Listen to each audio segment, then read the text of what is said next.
गुजरात के अहमदाबाद में केंद्रीय गृह मंत्री अमित शाह ने भारतीय सशस्त्र बलों के सम्मान में तिरंगा यात्रा का नेतृत्व किया। केंद्रीय गृह मंत्री अमित शाह ने कहा, सत्ता संभालने के बाद से प्रधानमंत्री नरेंद्र मोदी ने आतंकी हमलों का ऐसा मुंहतोड़ जवाब दिया है कि दुनिया हैरान है और पाकिस्तान डरा हुआ है। इस बार ऑपरेशन सिंदूर के तहत पाकिस्तान में जैश ए मोहम्मद और लश्कर ए तैयबा जैसे आतंकी संगठनों के मुख्यालयों को नष्ट कर दिया गया। उन्होंने कहा कि हमने 9 ऐसे स्थलों को नष्ट कर दिया जहां आतंकियों को प्रशिक्षित किया जाता था और उनके ठिकाने थे।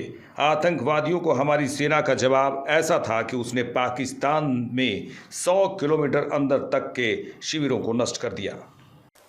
पाकिस्तान से आतंकवादी आते थे और हमारे जवानों को, हमारी जनता को मारकर चले जाते थे, बम धमाके करते थे, कई प्रकार के षड्यंत्र करते थे, मगर कोई जवाब नहीं दिया जाता था। नरेंद्र मोदी जी ने जब से शपथ ली तब से 3 बड़े हमले हुए। पहला हमला उरी में हुआ, दूसरा हमला पुलवामा में हुआ और तीसरा हमला अभी पहलगांव में करने का दुस्साहस पाकिस्तान प्रेरित आतंकवादियों ने किया। मगर मित्रों, मोदी जी ने हर हमले का जवाब इतनी मक्कमता से दिया है कि आज पूरी दुनिया आश्चर्यचकित होकर देख रही है और पाकिस्तान भयभीत होकर उसका अनुभव कर रहा है। जब उरी में हमला हुआ, सर्जिकल स्ट्राइक कर एक प्रतीकात्मक जवाब दिया गया। पुलवामा में हमला हुआ, एयर स्ट्राइक कर चेतावनी दी गई, मगर ये सुधरे नहीं। पहलगांव में हमला किया, इस बार ऑपरेशन सिंदूर से उनके हेडक्वार्टर्स को नेस्त नाबूद कर रख दिया। और दुनिया भर के सुरक्षा से जुड़े हुए पंडित ऑपरेशन सिंदूर का जब एनालिसिस करने लगते हैं तो आश्चर्यचकित हो जाते हैं। मित्रों, आज मैं बड़े गर्व से कहने आया हूं, पहलगांव के हमले का बदला जैसे मोहम्मद और लश्कर ए तोयबा के हेडक्वार्टर को जमीन दोस्त कर मिट्टी में मिला कर लिया गया। पाकिस्तानी आतंकवादियों ने हमारे नागरिकों पर, हमारे यात्रियों पर, निहत्थे लोगों का धर्म पूछकर, परिवारों के सामने, बच्चों के सामने कायराना हत्या की, नृशंस हत्या की। और भारत ने जवाब तो जरूर दिया, मगर जवाब भी भारत के संस्कार के हिसाब से दिया। हमने जैसे मोहम्मद और लश्कर ए तोयबा के हेडक्वार्टर उड़ा दिए और 9 ऐसे ठिकाने जहां आतंकवादी तैयार किए जाते थे, ट्रेन किए जाते थे, हथियार छिपाए जाते थे, भारत में घुसाने का कैंप बना था। उसको ध्वस्त करने का काम भारत की वीर सेना ने किया।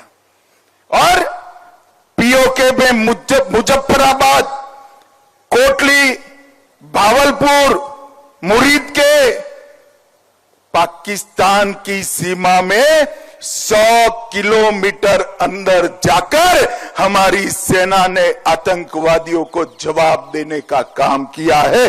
100 किलोमीटर अंदर कई सारे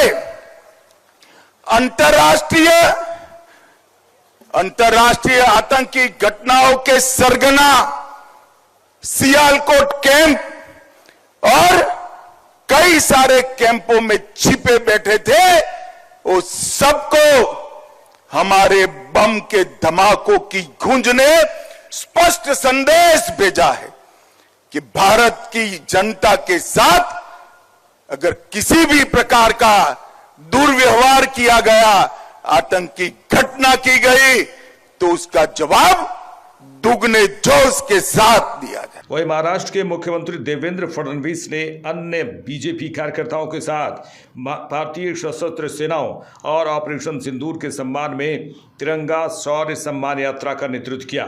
महाराष्ट्र के मुख्यमंत्री देवेंद्र फडणवीस ने कहा कि जिस तरह से सेना ने ऑपरेशन सिंदूर में अपना पराक्रम दिखाया है, पूरे देश की जनता सेना के साथ खड़ी है, प्रधानमंत्री के संकल्प के साथ खड़ी है। हमने तय किया है कि ये तिरंगा यात्रा सिर्फ शहरों में ही नहीं बल्कि पंचायतों में भी निकाली जाएगी। जिस तरह से लोगों ने इसमें हिस्सा लिया उससे हम अभिभूत हैं। हम सभी जानते हैं ऑपरेशन सिंदूर में जिस प्रकार से भारत की सेना ने बहादुरी दिखाई है, पूरे देश में जनता भारत के सेना के साथ खड़ी है, देश के प्रधानमंत्री जी के संकल्प के साथ खड़ी है।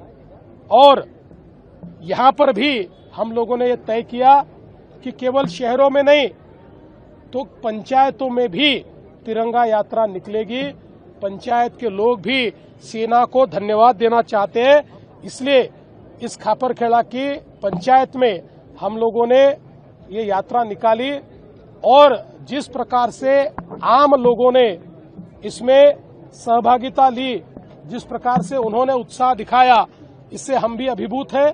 बहुत अच्छा एक नियोजन ये रहा है और हमारे सेना के प्रति और हमारे प्रधानमंत्री जी के प्रति लोगों का प्रेम और लोगों का सम्मान हमको इसमें दिखाई पड़ा। झारखंड के जमशेदपुर में भी बीजेपी विधायक पूर्णिमा दास साहू और झारखंड बीजेपी महिला कार्यकर्ताओं ने ऑपरेशन सिंदूर के साथ भारतीय सशस्त्र बलों के सम्मान में तिरंगा यात्रा रैली का आयोजन किया गया।